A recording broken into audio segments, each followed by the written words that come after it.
Bila kita nampak raut wajah orang yang tenang cerah, maka ketenangan bukan pada wajahnya. Bila nampak orang melangkahkan kaki dengan tenang penuh wibawa, maka ketenangan bukan pada kakinya. Bila tampak ayunan tangannya tak tergesa-gesa, maka bahagia bukan pada tangannya. Di mana letak bahagia itu? Ala fil jasadi mudghah. Ketahuilah dalam jasad ada segumpal, ada sekepal, ada sesuap. Idza salahat salahal jasadu kulluh.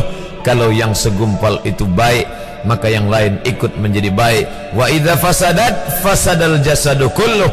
Kalau yang segumpal itu rusak, maka dia pun ikut menjadi rusak. Yang segumpal itulah yang mengendalikan mata, telinga, tangan, kaki. Yang segumpal itulah tempat rindu, benci, marah, ridha, ikhlas, fasik, hasad, kufur. Di sanalah bersemayam rindu dan benci. Maka jangan terlampau benci. Habib habibaka haunamma. Kalau kau sayang, sayanglah secukupnya sahaja. Karena boleh jadi hari ini kau sayang, besok berubah menjadi kebencian. Kalau kau benci, bencilah secukupnya sahaja. Boleh jadi esok pagi dia menjadi orang yang tersayang. Berapa banyak puan-puan berkata, siapa itu? Itulah orang yang dulu paling aku benci.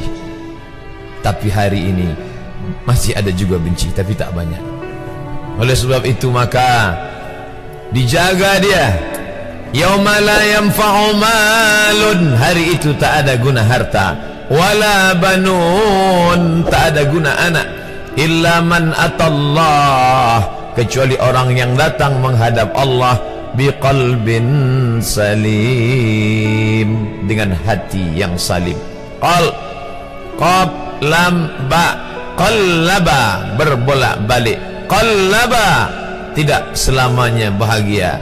Kadang pagi hati tenang, petang datang dia pun susah. Kadang pagi hati lapang, petang tiba dia pun gundah. Maka apa yang dapat menolong? Ala bizikrillah, ketahuilah dengan banyak menyebut mengingat Allah, tatma'innul qulub, maka hati akan menjadi lapang. Qalbul mu'min baina asabi'ir rahman, hati orang beriman berada di antara jari jemari kuasa Rahman. Kalau dia hendak, dia balikkan yang senang menjadi susah. Kalau dia berkehendak yang susah, dia balik menjadi lapang.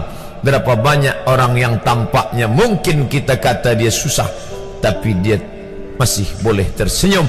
Sebaliknya orang yang menurut pandangan zahir kita cukup segala, makan, pakai, tapi tampaknya kesenangan tak pernah singgah. Apa sebab? Kerana hati milik Allah. Dia ada dalam diri kita, tapi dia bukan punya kita. Lillahi ma fis samawati wa ma fil ard. Apa di langit, apa di bumi, milik Allah. Balikkan kepada Allah. Dari Allah balik kepada Allah. Senang mengucapkannya, payah mengamalkannya, lebih sulit memasukkannya ke dalam hati. Oleh sebab itu maka apa cara supaya hati menjadi lapang? Yang pertama, iman. Mesti ada iman. Percaya bahawa dia ada walaupun tak tampak oleh mata.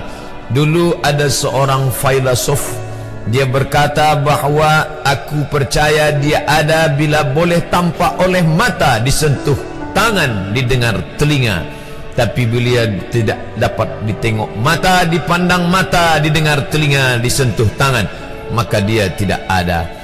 Inilah orang-orang yang berfaham wujudiyah. Wujud ada, mikrofon ada, mimbar ada, orang ada, kerana aku boleh menatap dengan mata, mendengar suara dengan telinga, bersapa tangan dengan alat yang diciptakan Allah Subhanahu wa ta'ala. Tapi kita mengenal dia bukan kerana rupa. Bahkan bila kita pejam mata nampak berbagai macam rupa, itukah dia? Bukan. Walam yakul lahu kufuwan ahad. Bila kita pandang tengah malam tampak bermacam warna rupa, itukah dia? Ma khatara bibalik fallahu laisa kadzalik. Apa yang terlintas di hatimu, maka dia tidaklah seperti itu. Dia tak dapat dipandang dengan mata. La tudrikuhul absaru, dia tak dapat ditangkap mata. Wa huwa yudrikul absara, dialah yang dapat menatap mata. Jangankan dia, wajah kita pun kita tak boleh melihatnya. Siapa yang boleh melihat wajahnya? Sementara belum dijumpai cermin, belum pandai orang membuat cermin, orang tak tahu bentuk rupa wajahnya bagaimana. Sampai suatu hari dia dalam perjalanan panjang, dia tengok ada pohonan rindang, lalu kemudian dia berteduh di bawah pohon rindang, menghindar dari panas terik matahari. Di bawah pohon rindang ada kolam air, maka saat dia akan mengambil minum dari air kolam, disitulah dia melihat wajahnya. Oh, begitu rupa wajah di dalam air kolam.